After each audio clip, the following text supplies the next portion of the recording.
मृगंडु ऋषि का पुत्र, पूर्ण गुणी ज्ञानी वेदविद शास्त्रविद महापराक्रमी सर्वोत्तम बालक बन के प्रकट हुआ। 16 वर्ष तक शिव भक्ति में अनुरत रहा।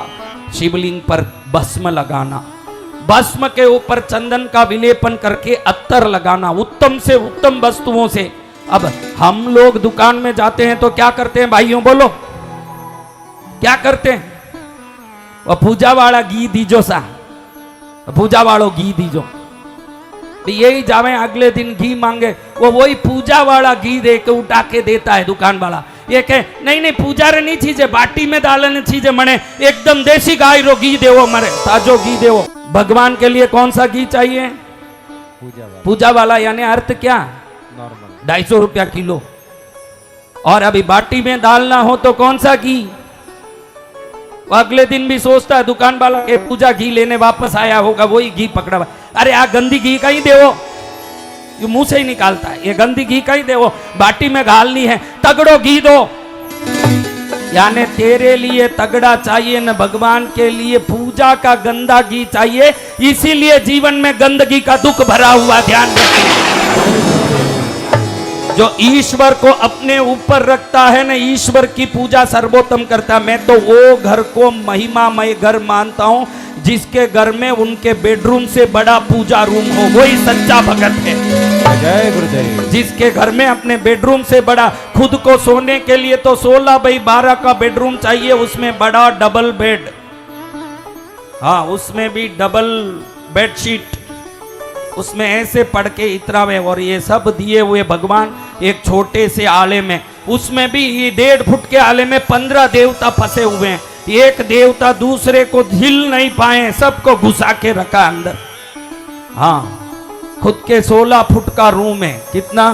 16 फुट का। और देवता रो आड़ो कितो बड़ो, 1.5 फुट में कहीं एक ही देवता है। अट्टी ने देखो तो उठी ने देवता आड़े, उठी ने देखो तो अट्टी ने। एक घर में मैं गया भाई, ये कहानी बता के पूरा करता हूं। देखो 5 मिनट में 10:30 बजे क्लोज अपनी कहानी, लेकिन सुन लो।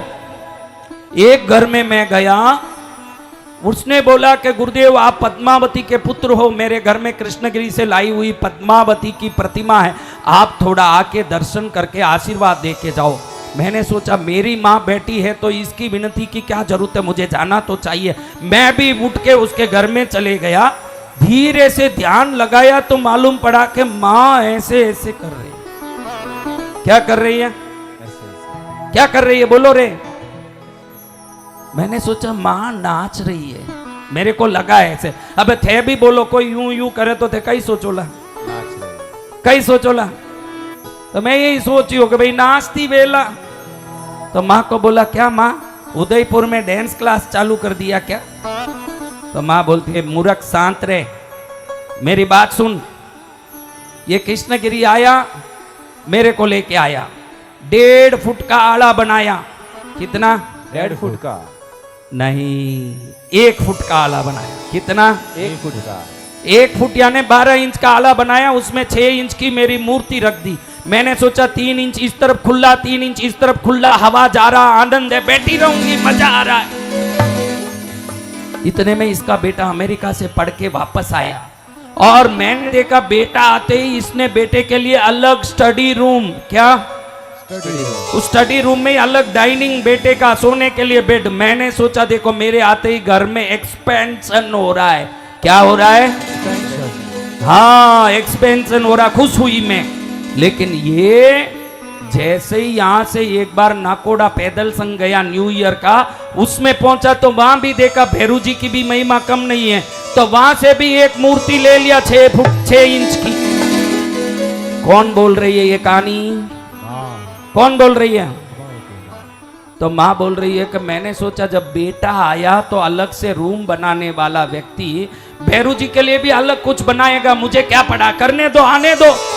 लेकिन रे नालायक, जैसे ही भैरू जी को लाया, अपने बेटे के लिए अलग रूम बनाने वाला, अपने लिए अलग रूम रखने वाला, मेरे को धक्का मार के सरकाया ना, उसी में भैरू जी को भी घुसेड़ दिया।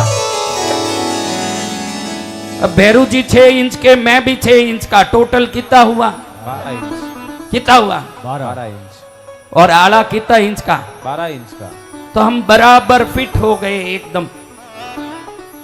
भेरू कहवे के माँ की करो, मैं कहूं के कोई बात नहीं बेटा, तू मैं तो माँ बेटा हाँ अपन दो ही भेड़ा रेवा, कोई टेंशन नहीं। या संसार एड़ी जे खुद रे 1000 रूम बनावे, लेकिन अपन यूं धक्का मार मार न बैठावे, कोई बात नहीं रेवा बेटा। लेकिन तब तकलीफ आई जब एकादशी थी न, ये जगदीश मंदिर भी चले गया। कहाँ चले गया? जगदीश मंदिर। अब वहां जाकर के जगदीश जी कहीं कम में परचो बानो ही भारी, तो ये क्या किया होगा बताओ बहनों, कितना इंच का? अब पद्मावती बोले मैं घबरा रही हूं कि अब पता तो चल गया कि आड़ा तो कोई नया बनाने वाला है नहीं, बनाएगा तो बेटे के लिए बनाएगा, बेटी के लिए बनाएगा, हम देवताओं को तो ऐसे फंसा के रखेगा कि हमकी जी घुट जाए और हम मर जाएं, इनको वो चिंता नहीं। अब ऐसे ही जगदीश को ले आया, देखते देखते मेरी तरफ से भैरू जी को थोड़ा ऐसे खिसकाया, जगदीश जी को ऐसे घुसाया, 12 इंच में 18 इंच घुसा के दिखा दिया ये आदमी ऐसा होशियार। अब मैं नाच नहीं रही हूं बेटा, जब भी भैरू जी को खुशी होती है इस तरफ डमरू बजाने लगता है, जब ये डमरू इस कंधे में छुपता है तो मैं ऐसे ऐसे करती हूं। जब ये नारायण जी को खुशी होती है तो ये नारायण जी की खुशी में वो इधर से शंख फूंकने लगते हैं, तो वो शंख मेरे इधर कंधे में अड़कता है। अब भैरू जी के डमरू से बचने ऐसे करती हूँ, नारायण जी के शंख से बचने ऐसे करती हूँ। अब मैं ऐसे ऐसे बचने के लिए कर रही हूँ, तू बोले डांस कर रहा है, मेरे को क्या करूँ मैं क्या डांस कर रही हूँ? आपकी घर की हालत ये है कि नहीं? देखो सब देवता घुसेड़ के रखा, खुद को तो बढ़िया बेड, हाँ, और रजाई देखो इस ठंड में ऐसा, वो देवता ठंड में ठिठुर रहे हैं, बैठे हैं, हाई रे ठंड लगे कहीं करूं। अभी यही बहने घर में शादी होती है, यहाँ तक मेहंदी मांडी हुई है। मैंने एक बार सोचा कि अरे इस बहन को कोई यूं अग्नि का कोई आपत्ति तो नहीं आ गया, चमड़ा जल तो नहीं गया, पूरा लाल लाल क्यों हुआ? देखे तो यहाँ तक मेहंदी मांडी हुई है। अब मैं आपको पूछता हूँ भाइयों बहनों, आपके घर में जो कुलदेवी है, जो देवियां हैं, माँ है, अंबिका है, अंबा है, कुलदेवी जो भी है, वो सब विधवा है कि सुहागिन है? बोलो अच्छे से, कौन को बहुत बात सीरियस वाली बात है, सुन लोगे तो फायदा है। वो सब विधवा है कि सुहागिन है? बोलो। तो कभी आप मेहंदी मारने के पहले थोड़ा मेहंदी उधर रखा जिंदगी में? सुहागिन है तो बा खाली हाथ बैठ के मुंह देखे ना तुम इतना आलंबा मानती हो, तभी तुम्हारे पति को 100 दुख आता है। वो देखती है कि मेरे जैसी अखंड सुहागिन के सामने ये 100 साल की सुहागिन का इतना घमंड दिखाती हो मेरी शक्ति। ध्यान रखना, दिवाली में जब पति के लिए जिब्बा कुर्ता, बेटे के लिए जीन्स पैंट टी शर्ट, बेटी के लिए चूड़ीदार, खुद के लिए जरी की साड़ी लाओ, एक करचिप जितना तो भी कुलदेवी को भी एक नया वस्त्र ला के ओढ़ाओ, तब वो देवी आपकी दिवाली को दिवाली करेगी, नहीं तो दिवाली भी आपकी होली हो जाएगी। ध्यान रखना। जय गुरुदेव।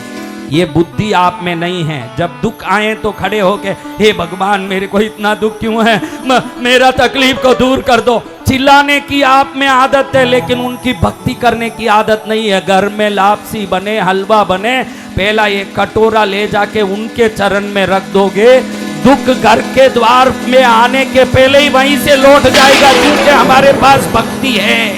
जय गुरुदेव। हमारे पास भक्ति की पूंजी है। क्या है? भक्ति की पूंजी। कौन कौन मेहंदी रख के फिर देखो, वो मेहंदी माँ को रखी हुई फिर लगाओगी तो वो माँ का प्रसाद हो जाएगा। उस प्रसाद को लगाओगी तो सदा सदा के लिए सुहागिन हो जाओगी तुम।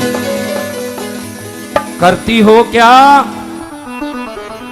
हाँ, अपना ही रास्ता देखना है, बेटे पर प्यार डोलना है, ये देवताओं पर भी थोड़ा प्यार डोलना सीखो। कल्याण उसी से होगा